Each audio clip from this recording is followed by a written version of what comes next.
Capítulo 12. Desmantele a memória do antigo eu. Rumo à terceira semana da sua transformação interior. Mais uma vez, você vai ler e escrever na quinta e na sexta etapas antes de fazer a meditação da terceira semana. Agora vamos para o quinto passo: observar e recordar. Nessa etapa, você observa o seu antigo eu e recorda quem não quer mais ser. Assim como nossa definição operacional de meditação na parte 2, observar e recordar, é se familiarizar, cultivar o eu e tornar conhecido o que de certa forma é desconhecido. Aqui, você ficará completamente consciente, mediante a observação da inconsciência específica ou dos pensamentos e ações habituais que constituem aquele estado de mente e corpo que você nomeou na segunda etapa, reconhecer. A seguir, você se recordará, mediante lembrança, de todos os aspectos do antigo eu que não mais deseja ser. Você vai se familiarizar com você sendo a antiga personalidade, com os exatos pensamentos aos quais não quer mais dar poder, de modo a jamais voltar a ser o antigo eu. Isso liberta você do passado. O que você ensaia mentalmente e o que demonstra fisicamente é quem você é em nível neurológico. O eu neurológico é constituído da combinação de seus pensamentos e ações momento a momento. Essa etapa é concebida para criar uma maior percepção e uma melhor observação de quem você tem sido, metacognição. Ao repassar e refletir sobre o antigo eu, você obtém clareza sobre quem não quer mais ser. Observar. Fique consciente de seus estados mentais habituais. Na segunda etapa, reconhecer, você já observou a emoção que o dirige. Agora, quero que fique tão familiarizado com seus pensamentos e ações específicos, derivados das antigas sensações, que consiga dar-se conta deles enquanto vive a sua vida.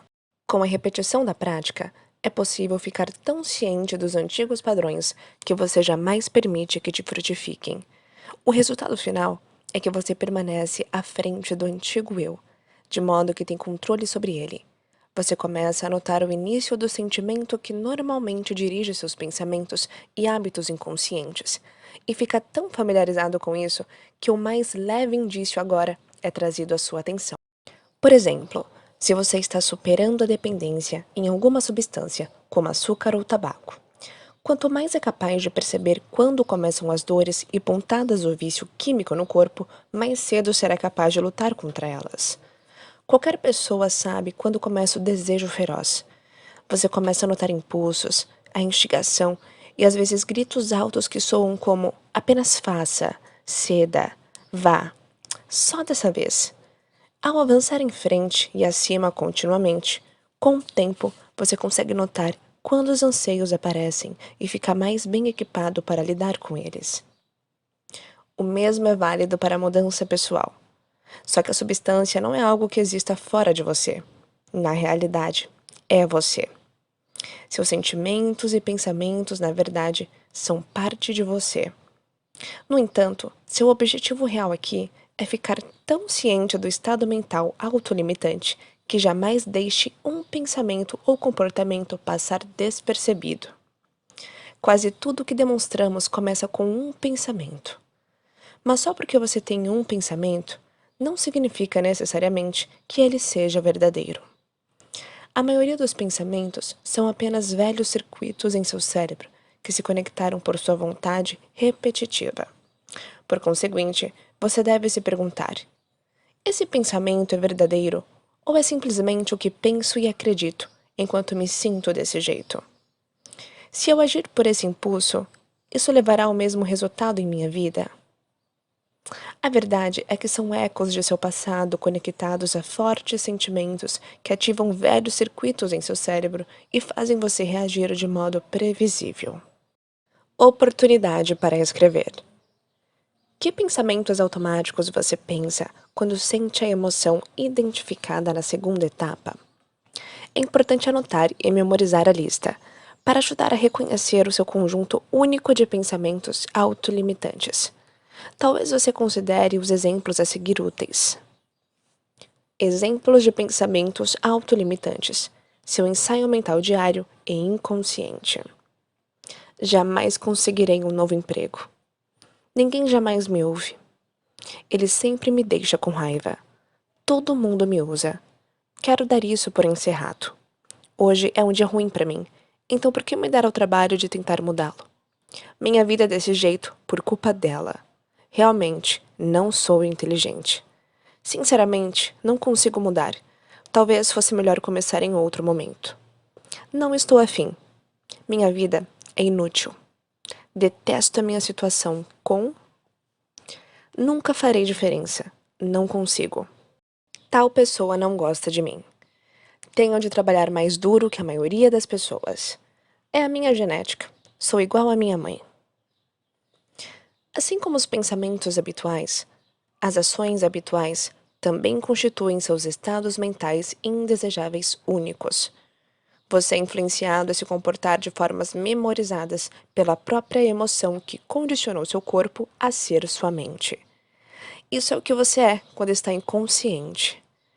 Você começa com boas intenções, e então dá por si sentado no sofá, comendo batata frita, com o controle remoto numa das mãos e um cigarro noutra.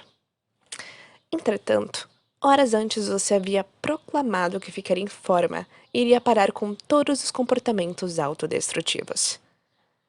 A maioria das ações inconscientes é executada para reforçar emocionalmente a personalidade e satisfazer um vício para causar mais da mesma sensação. Por exemplo, pessoas que se sentem culpadas no dia a dia tendem a executar certas ações para satisfazer seu destino emocional. Muito provavelmente vão se complicar na vida para sentir mais culpa.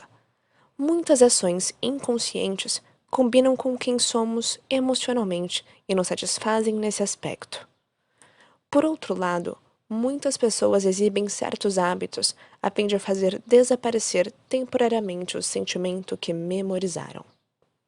Buscam gratificação instantânea em algo externo para se libertar momentaneamente da dor e do vazio. Seus vícios criam seus hábitos. Como nada externo consegue resolver permanentemente o seu vazio, você invariavelmente terá de fazer mais da mesma atividade outra vez. Horas depois, após a excitação ou a vibração diminuir, você terá de retornar à mesma tendência viciante mais uma vez, mas por mais tempo. No entanto, quando desmemoriza a emoção negativa de sua personalidade, você elimina o comportamento destrutivo inconsciente. Oportunidade para escrever. Pense sobre a emoção indesejada que você identificou. Como você age habitualmente quando se sente desse modo? Você pode reconhecer seus padrões entre os exemplos a seguir, mas certifique-se de adicionar aqueles comportamentos que lhes são específicos. Agora, anote os modos únicos como se comporta quando sente aquela emoção. Exemplos de ações, comportamentos limitantes. Seu ensaio físico diário e inconsciente. Ficar de mau humor. Sentir pena de si mesmo por estar sozinho. Comer para aliviar a depressão. Ligar para alguém para reclamar de como se sente. Puxar briga com alguém que ama. Beber demais e fazer um papelão. Comprar e gastar mais do que tem. Procrastinar. Fofocar ou espalhar boatos.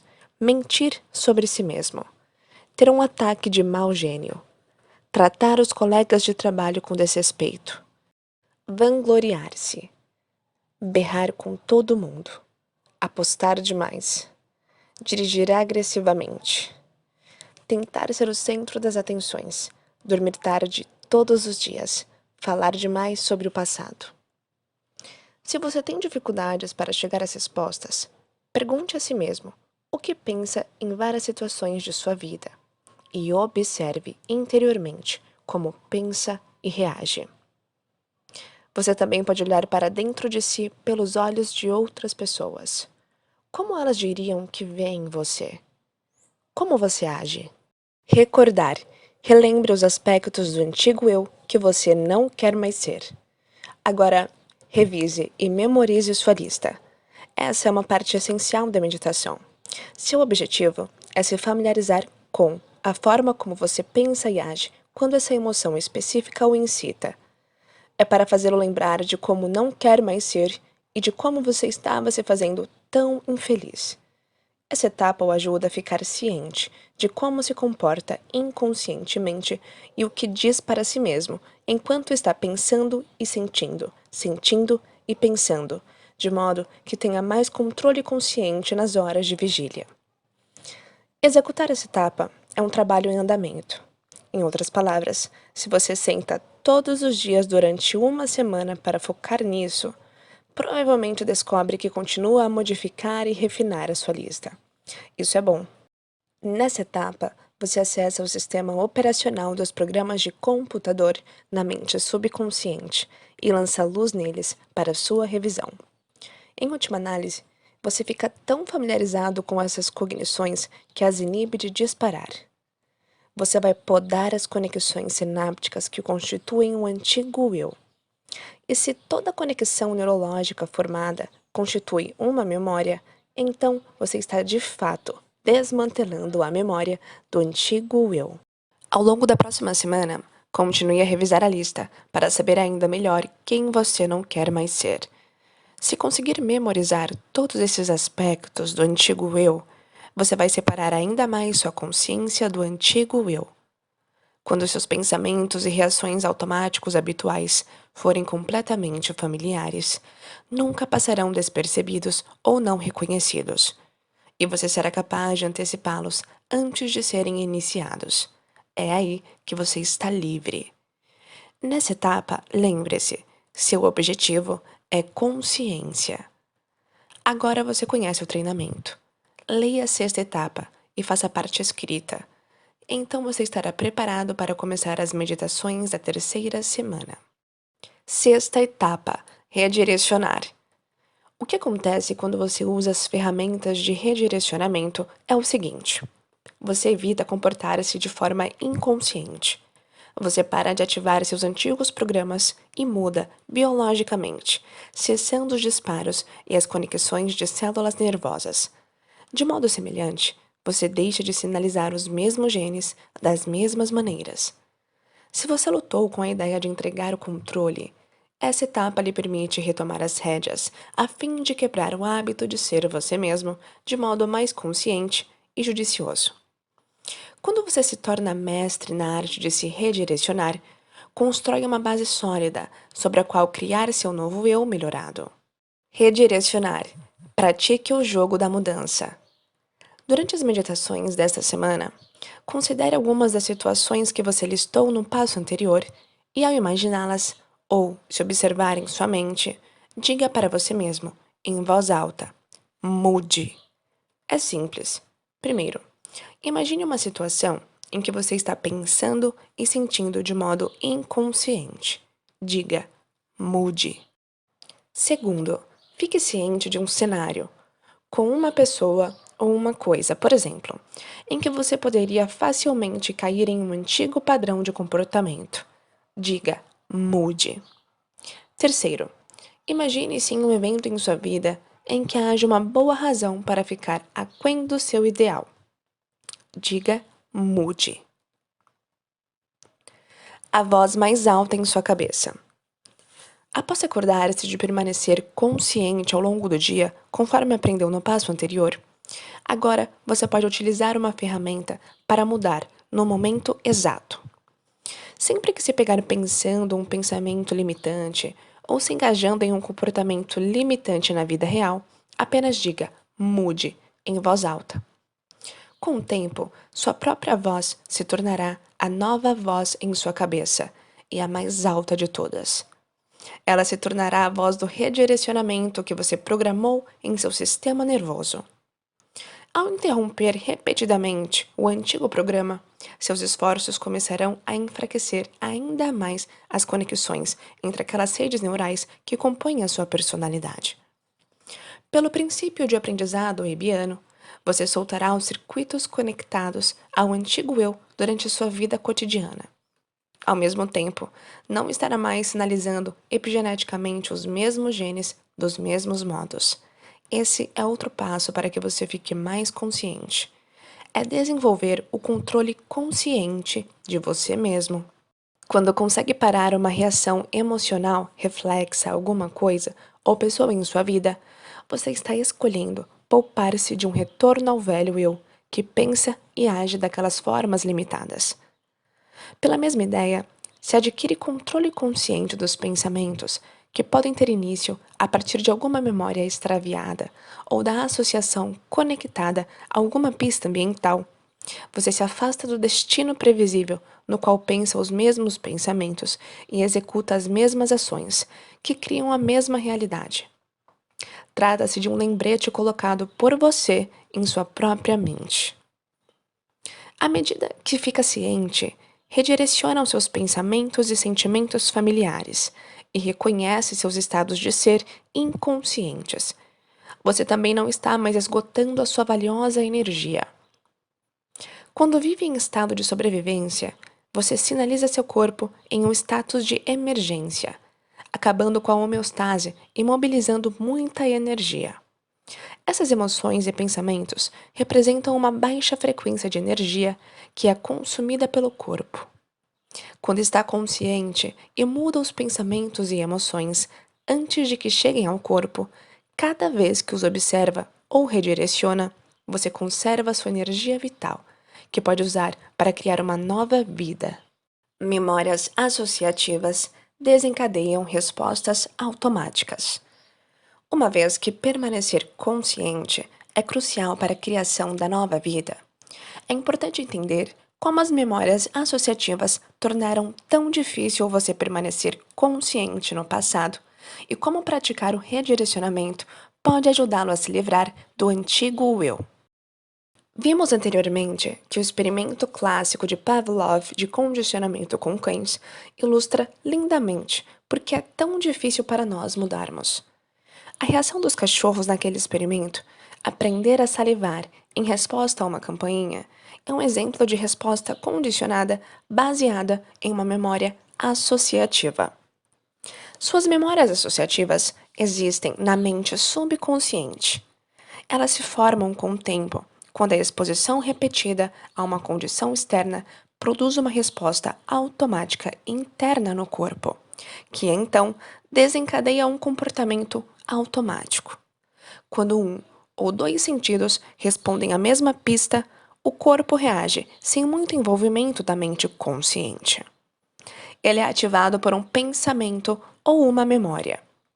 Da mesma forma, vivemos conforme numerosas memórias associativas semelhantes em nossas vidas, desencadeadas por muitas identificações conhecidas derivadas de nosso ambiente.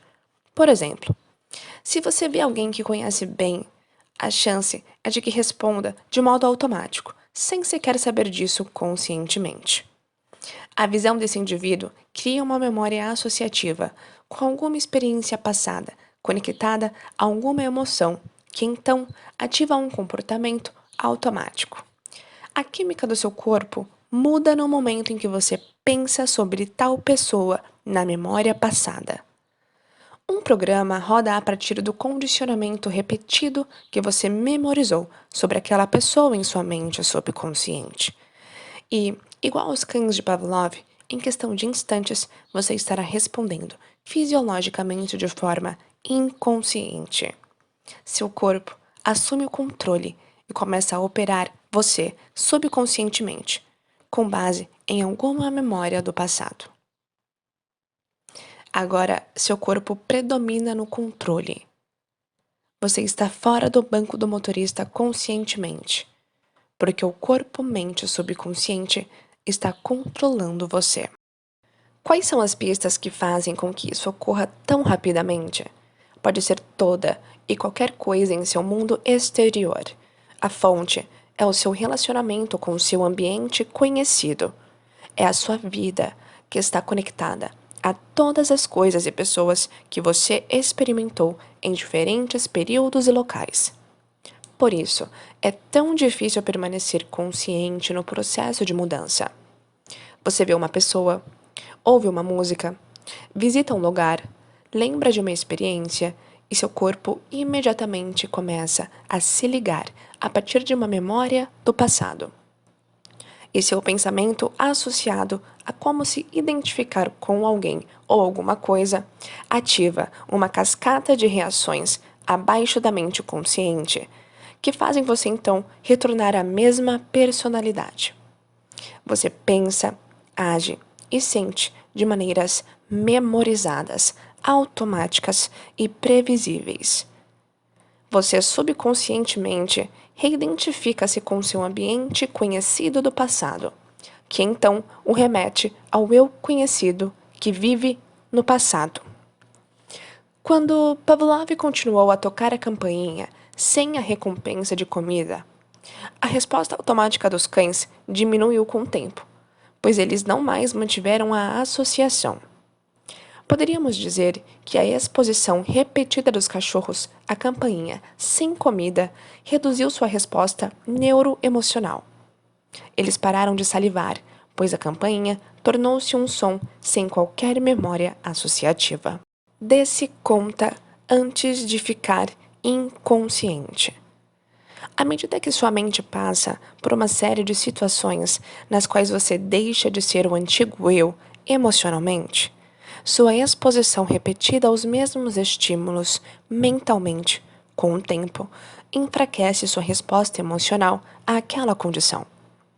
E, à medida que você constantemente se expõe aos mesmos motivos da antiga identidade e nota como respondia automaticamente, você fica consciente o bastante de sua vida para se dar conta de não ficar inconsciente.